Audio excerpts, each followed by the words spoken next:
بسم اللہ الرحمن الرحیم۔ حدیث لو عاش ابراہیم و نبی لکان صدیق النبی سے قادیانیوں کا غلط استدلال۔ سوال: اسی طرح قادیانی حدیث لو عاش ابراہیم لکان نبی، اگر رسول اللہ صلی اللہ علیہ وسلم کے صاحبزادے ابراہیم زندہ رہتے تو نبی ہوتے، سے بھی امکان نبوت کے حق میں استدلال کرتے ہیں۔ براہ کرم ان دلائل کی حقیقت واضح فرمائیں۔ جواب: حدیث لو عاش ابراہیم لکان نبی سے قادیانی حضرات جو استدلال کرتے ہیں وہ 4 وجوہ سے غلط ہے۔ اول یہ کہ جس روایت میں اسے خود نبی صلی اللہ علیہ وسلم کے قول کی حیثیت سے بیان کیا گیا ہے اس کی سند ضعیف ہے اور محدثین میں سے کسی نے بھی اس کو قوی تسلیم نہیں کیا ہے۔ دوم یہ کہ نووی اور ابن عبد البر جیسے اکابر محدثین اس مضمون کو ناقابل اعتبار قرار دیتے ہیں۔ امام نووی اپنی کتاب تہذیب الاسماء واللغات میں لکھتے ہیں: ترجمہ: رہی وہ بات جو بعض متقدمین سے منقول ہے کہ اگر ابراہیم زندہ ہوتے تو نبی ہوتے، تو وہ باطل ہے اور غیب کی باتوں پر کلام کرنے کی بے جا جسارت ہے اور بے سوچے سمجھے ایک بڑی بات منہ سے نکال دیتے ہیں۔ اور علامہ ابن عبد البر تمہید میں لکھتے ہیں: ترجمہ: میں نہیں جانتا کہ یہ کیا مضمون ہے۔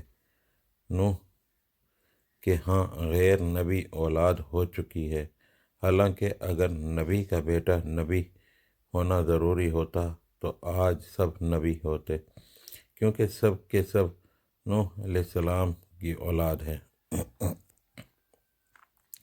سوم یہ کہ اکثر روایات میں اسے نبی صلی اللہ علیہ وسلم کے بجائے بعض صحابیوں کے قول کی حیثیت سے نقل کیا گیا ہے، اور وہ اس کے ساتھ یہ تصریح بھی کر دیتے ہیں کہ نبی صلی اللہ علیہ وسلم کے بعد چونکہ کوئی نبی نہیں، اس لیے اللہ تعالیٰ نے آپ صلی اللہ علیہ وسلم کے صاحبزادے کو اٹھا لیا۔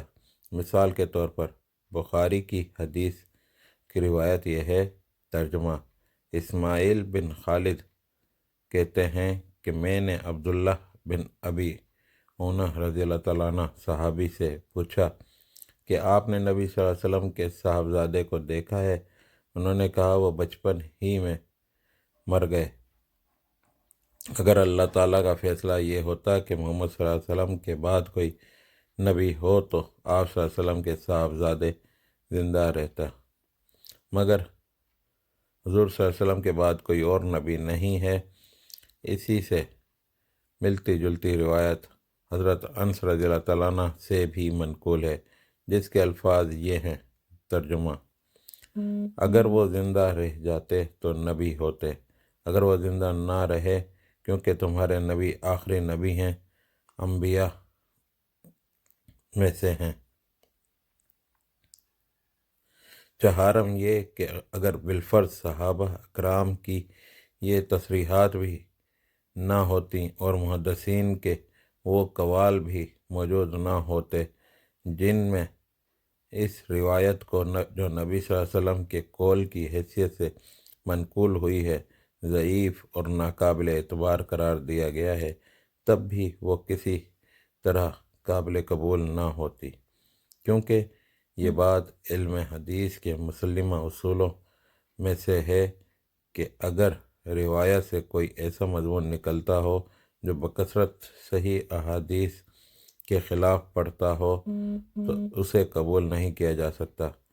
اب ایک طرف وہ کثیر التعداد صحیح اور قوی سند احادیث ہیں جن میں صاف صاف تصریح کی گئی ہے کہ نبی صلی اللہ علیہ وسلم کے بعد نبوت کا دروازہ بند ہو چکا ہے، اور دوسری طرف یہ اکیلی روایت ہے جو بات نبوت کے کھلے ہونے کا امکان ظاہر کرتی ہے۔ آخر کس طرح جائز ہے کہ اس ایک روایت کے مقابلے میں ان سب روایتوں کو ساقط کر دیا جائے؟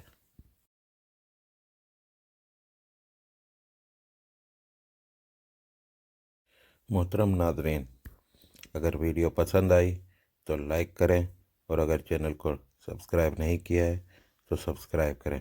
بہت شکریہ۔